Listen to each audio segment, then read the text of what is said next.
Alors salut, petit retour rapide sur le 890. J'ai essayé de faire ça sur la route, sauf que n'ayant pas encore l'adaptateur GoPro pour le micro, j'arrive pas à faire quelque chose de correct. Pour ce qui est des options, on va commencer par ça parce que c'est on va dire des trucs qui sont assez demandés. J'ai donc pris toutes les pièces catalogue anodisées, donc tête fourche, tout ce qui est bouchon. Je vais faire le tour parce que j'ai pas forcément envie de montrer la plaque. J'ai la couronne arrière super prox. J'ai toutes les protections donc anodisées.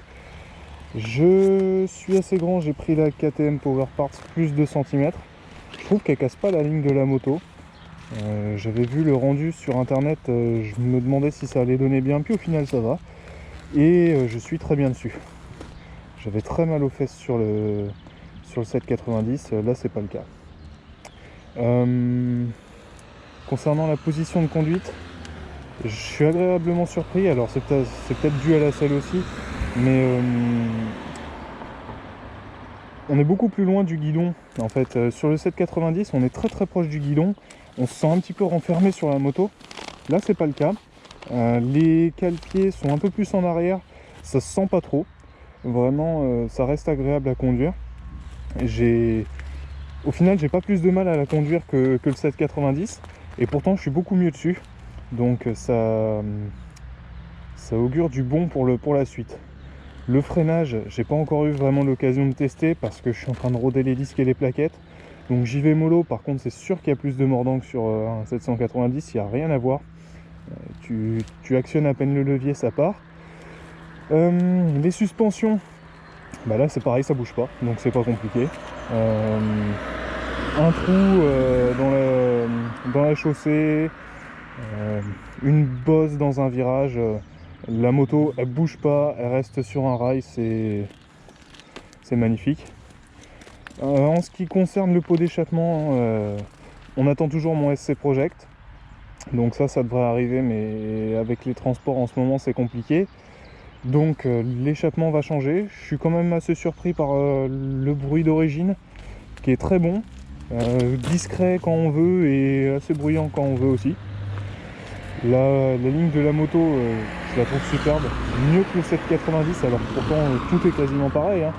Mais le fait que le réservoir soit satiné là comme ça, que les carénages soient blancs, ça change vraiment la moto.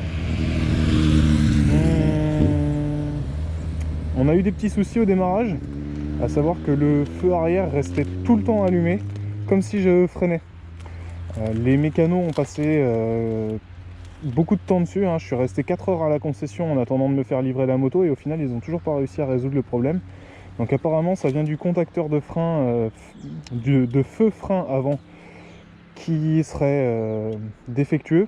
Ils l'ont testé sur un 790 Adventure, et effectivement ça merdait sur le 790 Adventure derrière, sauf qu'en prenant le contacteur de la même moto, et ben ça fonctionne toujours pas sur la mienne. Donc ils ont galéré pendant des heures et des heures sur la moto. Je suis parti à la fermeture du garage quand même avec la moto, hein, tant pis. Je freinerai du frein arrière si je veux qu'on me voie. En même temps, c'est mieux. Le moteur, c'est ce qui m'a vraiment le plus surpris. Dès les premiers tours du compte-tour, ça marche. Ça envoie direct, c'est impressionnant. J'étais un petit peu frustré pendant la période de rodage du 790. J'arrivais pas à prendre de plaisir pendant le rodage. Là j'en prends. Et pourtant ça fait que 120 km que j'ai dû faire avec. C'est assez impressionnant la réponse des gaz qu'elle donne. Et le retour moteur qu'on a, le couple, ça vibre pas, ça claque pas. C'est surtout ça en fait, ça claque pas. Un 790 en bas dans les tours, si tu commences à ouvrir même un tout petit peu, ça va claquer. Là, ça bouge pas. Voilà pour ce petit retour. J'essaierai de faire un truc un peu plus en détail, si possible sur la route, mais il me faut un micro parce qu'au-dessus de 70, on n'entend plus rien. A plus.